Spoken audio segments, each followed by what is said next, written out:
বুখারী মুসলিম সহ হাদিসের অন্যান্য কিতাবে বর্ণিত হয়েছে, আবু সাঈদ আল খুদরি রাদিয়াল্লাহু তাআলা আনহু থেকে বর্ণিত, তিনি বলেন, একবার আমরা রাসূল সাল্লাল্লাহু আলাইহি ওয়াসাল্লামের সাথে ছিলাম। আমরা রাসূল সাল্লাল্লাহু আলাইহি ওয়াসাল্লামকে জিজ্ঞাসা করলাম যে কিয়ামতের দিন আমরা কি আমাদের প্রতিপালককে দেখতে পাবো? রাসূল সাল্লাল্লাহু আলাইহি ওয়াসাল্লাম আমাদেরকে বললেন, যখন মেঘমুক্ত আকাশে চন্দ্র সূর্য উদিত হয় তখন সেই চন্দ্র সূর্যকে দেখতে কি তোমাদের কোনো কষ্ট হয়? আমরা জবাব দিলাম না। রাসূল সাল্লাল্লাহু আলাইহি ওয়াসাল্লাম বললেন, মেঘহীন আকাশে চন্দ্র সূর্যকে দেখতে যেমন তোমাদের কোনো কষ্ট হয় না, ঠিক তদ্রূপ সেদিন তোমাদের প্রতিপালককে দেখতেও তোমাদের কোনো কষ্ট হবে না। তারপর রাসূল সাল্লাল্লাহু আলাইহি ওয়াসাল্লাম আরও বললেন, কিয়ামতের কঠিন মুহূর্তে একজন ঘোষণাকারী সুউচ্চ কণ্ঠে ঘোষণা দিতে থাকবে, দুনিয়াতে তোমরা যে যার ইবাদত করতে আজকে সে তার সাথে যে একত্রিত হও, দুনিয়াতে তোমরা যে যার ইবাদত করতে আজকে সে তার সাথে যে মিলিত হও। এই ঘোষণার সাথে সাথে ক্রুশের ইবাদতকারীরা ক্রুশের কাছে চলে যাবে, মূর্তি পূজকরা মূর্তির কাছে চলে যাবে, তাগুতের অনুসারীরা তাগুতের কাছে চলে যাবে। অর্থাৎ প্রত্যেকেই দুনিয়াতে যে যার ইবাদত করত সে তার কাছে চলে যাবে। শুধুমাত্র মুমিন ব্যক্তিরাই বাকি থাকবে, তারা তাদের স্বস্থানে দাঁড়িয়ে থাকবে। সকলের সামনে জাহান্নামকে নিয়ে আসা হবে। অতঃপর ইহুদিদেরকে জিজ্ঞেস করা হবে, দুনিয়াতে তোমরা কার ইবাদত করতে? তারা বলবে, আমরা আল্লাহর সন্তান উজাইরের ইবাদত করতাম। তখন তাদেরকে লক্ষ্য করে বলা হবে, তোমরা মিথ্যা বলছো, আল্লাহর কোনো স্ত্রী সন্তান নেই। আল্লাহ তাআলা এই সকল মিথ্যা অপবাদ থেকে সম্পূর্ণরূপে মুক্ত। অতঃপর তাদেরকে জিজ্ঞেস করা হবে, তোমরা এখন কি চাও? তারা বলবে, আমরা খুব পিপাসার্ত, আমাদেরকে একটু পানি পান করান। তখন তাদেরকে বলা হবে, যাও পানি পান করো। এরপর তাদেরকে জাহান্নামে নিক্ষেপ করা হবে। অতঃপর নাসারাদেরকে জিজ্ঞেস করা হবে, তোমরা কার ইবাদত করতে? তারা বলবে, আমরা আল্লাহর সন্তান মাসিহের ইবাদত করতাম। তখন তাদেরকে বলা হবে, তোমরা মিথ্যা বলছো, আল্লাহর কোনো স্ত্রী সন্তান নেই। আল্লাহ তাআলা এই সকল মিথ্যা অপবাদ থেকে পুত পবিত্র। অতঃপর তাদেরকে জিজ্ঞেস করা হবে, তোমরা এখন কি চাও? তারা বলবে, আমরা পিপাসার্ত, আমরা পানি পান করতে চাই। তাদেরকে বলা হবে, যাও পান করো। এরপর তাদেরকে জাহান্নামে নিক্ষেপ করা হবে। এভাবে সবাইকে জাহান্নামে নিক্ষেপ করার পর ইমানদারদের মধ্য হতে শুধুমাত্র নেককার ও গুনাহগাররা বাকি থাকবে। তখন তাদেরকে লক্ষ্য করে বলা হবে, সকলেই তো চলে গেছে, তোমরা দাঁড়িয়ে আছো কেন? তখন তারা বলবে, আমরা একজন ঘোষণাকারীকে ঘোষণা করতে শুনেছি, আমরা একজন ঘোষণাকারীকে ঘোষণা করতে শুনেছি যে দুনিয়াতে যে যারা ইবাদত করত সে যেন তার সাথে যে একত্রিত হয়, দুনিয়াতে যে যারা ইবাদত করত সে যেন তার সাথে যে মিলিত হয়। এই ঘোষণার পর সকলেই তাদের মিথ্যা ইলাহদের সাথে যে একত্রিত হয়েছে, কিন্তু আমরা যেই মহান রবের ইবাদত করতাম, আমরা যেই মহান প্রতিপালকের ইবাদত করতাম, সেই মহান রবের জন্য অপেক্ষা করছি। আমরা যেই মহান সত্তার ইবাদত করতাম সেই মহান সত্তার জন্য অপেক্ষা করছি। হাদিসে বর্ণিত হয়েছে, অতঃপর আল্লাহ তাআলা ভিন্ন এক আকৃতিতে তাদের সামনে এসে উপস্থিত হবেন, যেই আকৃতিতে তারা ইতিপূর্বে আল্লাহ তাআলাকে দেখেনি। তিনি এসে বলবেন, আমি তোমাদের প্রতিপালক। তখন সবাই বলে উঠবে, হ্যাঁ, আপনি আমাদের প্রতিপালক। আল্লাহ তাআলা তাদেরকে জিজ্ঞাসা করবেন, তোমাদের প্রতিপালকের এমন কোনো নিদর্শন আছে কি যেটা দেখে তোমরা তাকে চিনতে পারবে? তখন তারা বলবে, হ্যাঁ, আমরা যদি তার পায়ের গোছা দেখি তাহলে আমরা তাকে চিনতে পারবো। তখন আল্লাহ তাআলা পায়ের গোছা খুলে দিবেন, সকল মুমিনরা আল্লাহর সামনে সিজদায় লুটিয়ে পড়বে। কিন্তু যারা দুনিয়াতে মানুষদের দেখানোর জন্য, মানুষের খ্যাতি অর্জনের জন্য ইবাদত করত, তারা আল্লাহর সামনে সিজদা অবনত হতে পারবে না। তারা সিজদা করতে নিবে, কিন্তু তাদের মেরুদণ্ডের হাড় শক্ত হয়ে যাবে। অতঃপর জাহান্নামের উপর পুলসিরাত স্থাপন করা হবে। আমরা রাসূল সাল্লাল্লাহু আলাইহি ওয়াসাল্লামকে জিজ্ঞাসা করলাম, ইয়া রাসূলুল্লাহ, পুলসিরাত কি জিনিস?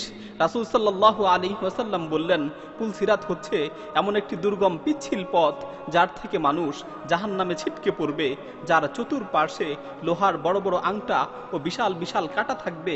মুমিনদের মধ্য থেকে কেউ কেউ চোখের পলকে পুলসিরাত পার হয়ে যাবে, কেউ বিদ্যুৎ বেগে পার হবে, কেউ প্রবাল হাওয়ার ন্যায় পার হবে, কেউ ঊর্ধ্বশ্বাসে ছুটে চলা ঘোড়ার ন্যায় পার হবে। মুক্তিপ্রাপ্ত বান্দারা সেদিন নিরাপদে পার হয়ে যাবে। আবার অনেকের শরীর জাহান্নামের আগুনে ঝলসে যাবে। সর্বশেষ ব্যক্তিটি কোনো রকম টেনে হেঁচড়ে পুলসিরাত পার হবে। মুমিনগণ যখন দেখবেন যে তাদের মধ্য থেকে অনেকে মুক্তি পেয়েছে, আবার অনেকে জাহান্নামের আগুনে দগ্ধ হচ্ছে, তখন তারা আল্লাহ তাআলার নিকট ফরিয়াদ করে বলবে, হে আল্লাহ, হে আমাদের পালনকর্তা, আগুনে দগ্ধ হওয়া এই লোকগুলো তো আমাদেরই ভাই, তারা দুনিয়াতে আমাদের সাথে এক কাতারে নামাজ পড়ত, থাকত, আমাদের সাথে রোজা রাখত, আমাদের সাথে ইবাদত করত, আজ তারা জাহান্নামের আগুনে দগ্ধ হচ্ছে। তখন আল্লাহ তাআলা বলবেন, যাও, যাদের অন্তরে এক দিনার সমপরিমাণ ঈমান আছে তাদেরকে জাহান্নামের আগুন থেকে বের করে নিয়ে আসো। তাদের জন্য আমি জাহান্নামের আগুনকে হারাম করে দিলাম। লোকেরা যাবে, তারা দুনিয়াতে যাদেরকে চিনত তাদেরকে জাহান্নামের আগুন থেকে বের করে নিয়ে আসবে। তারপর আল্লাহ তাআলা আবারও বলবেন, যাও, যাদের অন্তরে অর্ধ দিনার সমপরিমাণ ঈমান আছে তাদেরকেও জাহান্নামের আগুন থেকে বের করে নিয়ে আসো। লোকেরা যে তাদেরকেও বের করে নিয়ে আসবে। তারপর আল্লাহ তাআলা আবারও বলবেন, যাও, যাদের অন্তরে বিন্দু পরিমাণ ঈমান অবশিষ্ট আছে তাদেরকেও জাহান্নামের আগুন থেকে বের করে নিয়ে আসো। তারপর লোকেরা তাদেরকেও জাহান্নামের আগুন থেকে বের করে নিয়ে আসবে। বর্ণনাকারী আবু সাঈদ আল খুদরি রাদিয়াল্লাহু তাআলা আনহু বলেন, তোমাদের কাছে যদি আমার এই কথাগুলো বিশ্বাস না হয় তাহলে আল্লাহ তাআলার আয়াত তেলাওয়াত করো, ইন্নাল্লাহা লা ইয়াযলিমু মিসকালা যাররাতিন ওয়া ইন তাকু হাসানাতান ইউযাইফহা। আল্লাহ তাআলা কারো উপর বিন্দু পরিমাণ জুলুম করেন না। যদি কারো সামান্য পরিমাণ সৎকর্ম হয় তাহলে আল্লাহ তাআলা তাকে দ্বিগুণ করে দেন। রাসূল সাল্লাল্লাহু আলাইহি ওয়াসাল্লাম বলেন, এরপর নবীগণ, ফেরেশতাগণ এবং ঈমানদারেরা সুপারিশ করবে। সকলের সুপারিশ যখন শেষ হয়ে যাবে তখন আল্লাহ তাআলা বলবেন, তোমরা সকলেই তো সুপারিশ করলে, এবার আমার সুপারিশের পালা। একথা বলে তিনি মুষ্টি ভরে জাহান্নাম থেকে এমন কিছু মানুষকে বের করে নিয়ে আসবেন যারা আগুনে জ্বলে পুড়ে কয়লায় পরিণত হয়ে গিয়েছে। তারপর তাদেরকে জান্নাতের সামনে অবস্থিত হায়াত নামক নদীতে গোসল করাবেন। গোসলের পর তারা আবারও সুঠাম দেহের অধিকারী হয়ে যাবে। তাদের শরীরে সিলমোহর মেরে দেয়া হবে, তারা জান্নাতে প্রবেশ করবে। জান্নাতবাসীরা বলবে, হা উলাই উতাকাউর রহমান, এরা হচ্ছে আল্লাহর আজাদকৃত বান্দা যাদেরকে আল্লাহ তাআলা নিজ অনুগ্রহে কোনো ধরনের নেক আমল ছাড়া জান্নাতে প্রবেশ করিয়েছেন। অতঃপর তাদেরকে বলা হবে, জান্নাতে তোমরা যা দেখছো এগুলো তোমাদের জন্য এবং এর সাথে তোমাদেরকে আরো সমপরিমাণ দেয়া হলো। আবু হুরায়রা রাদিয়াল্লাহু তাআলা আনহু থেকে বর্ণিত অপর এক হাদিস এসেছে, আল্লাহ তাআলা যখন বান্দাদের মাঝে সকল বিচার ফায়সালা শেষ করবেন এবং জাহান্নাম থেকে যাদেরকে মুক্তি দেয়ার তাদেরকে মুক্তি দিবেন, তখন ফেরেশতাদেরকে বলবেন, দুনিয়াতে যারা লা ইলাহা ইল্লাল্লাহের স্বীকৃতি দিত তাদের সকলকে জাহান্নাম থেকে বের করে নিয়ে আসো।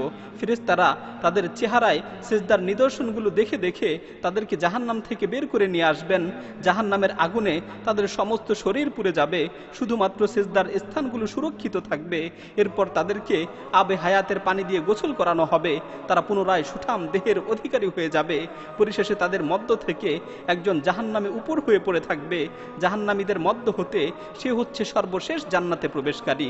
সে আর্তনাদ করে বলবে, হে আমার রব, হে আমার পালনকর্তা, আমার চেহারাটাকে জাহান্নামের দিক থেকে একটু অন্যদিকে ঘুরিয়ে দিন, কেননা জাহান্নামের উত্তপ্ত হাওয়া আমাকে অস্থির করে তুলছে, আমার চেহারাটাকে ঝলসে দিচ্ছে। সে বারবার এই প্রার্থনা করতে থাকবে। তখন আল্লাহ তাআলা বলবেন, আমি যদি তোমার চেহারাটাকে জাহান্নামের দিক থেকে ঘুরিয়ে দেই তাহলে এরপর তুমি আমার কাছে আর কিছুই চাইবে না তো?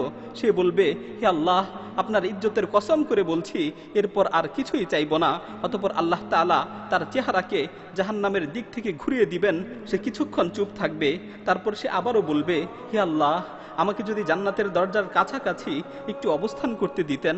আল্লাহ তাআলা তখন তাকে লক্ষ্য করে বলবেন, তুমি না আমার সাথে প্রতিজ্ঞা করেছিলে, তুমি না আমার সাথে অঙ্গীকার করেছিলে যে তুমি আর কিছুই চাইবে না? ধ্বংস তোমার জন্য হে আদম সন্তান, তুমি কতই না প্রতিশ্রুতি ভঙ্গকারী।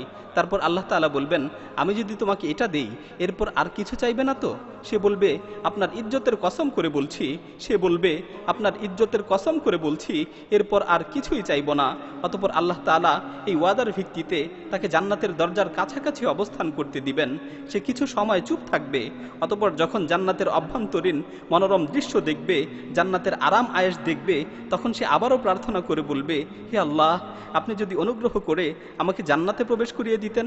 তখন আল্লাহ তাআলা বলবেন, তুমি না আমার সাথে প্রতিজ্ঞা করেছিলে যে তুমি আমার কাছে আর কিছুই চাইবে না? সর্বনাশ তোমার জন্য হে আদম সন্তান, তুমি কতই না প্রতিশ্রুতি ভঙ্গকারী। তখন সে বলবে, হে আল্লাহ, আমি আপনার সৃষ্টিকুলের মধ্যে সবচেয়ে নিকৃষ্ট হতে চাই না। এভাবে সে প্রার্থনা করতে থাকবে। আল্লাহ তাআলা তার এই অবস্থা দেখে তার দিকে তাকিয়ে হেসে দিবেন এবং হেসে হেসে নির্দেশ দিবেন, যাও, তুমি জান্নাতে প্রবেশ করো। যখন সে জান্নাতে প্রবেশ করবে তখন আল্লাহ তাআলা তাকে জিজ্ঞেস করবেন তুমি আর কি চাও। সে একের পর এক চাইতে থাকবে, আল্লাহ তাআলাও তাকে দিতে থাকবেন। এক সময় তার চাওয়ার পরিধি শেষ হয়ে যাবে, সে চাওয়ার মতো আর কোনো কিছুই খুঁজে পাবে না। তখন আল্লাহ তাআলা তাকে মনে করিয়ে দিবেন যে তুমি এটা চাও, ওটা চাও। যখন তার চাওয়া পাওয়ার সকল আকাঙ্ক্ষা শেষ হয়ে যাবে তখন আল্লাহ তাআলা তাকে বলবেন তোমাকে এগুলো সব দেয়া হলো এবং এর সাথে আরো 10 গুণ বাড়িয়ে দেয়া হলো।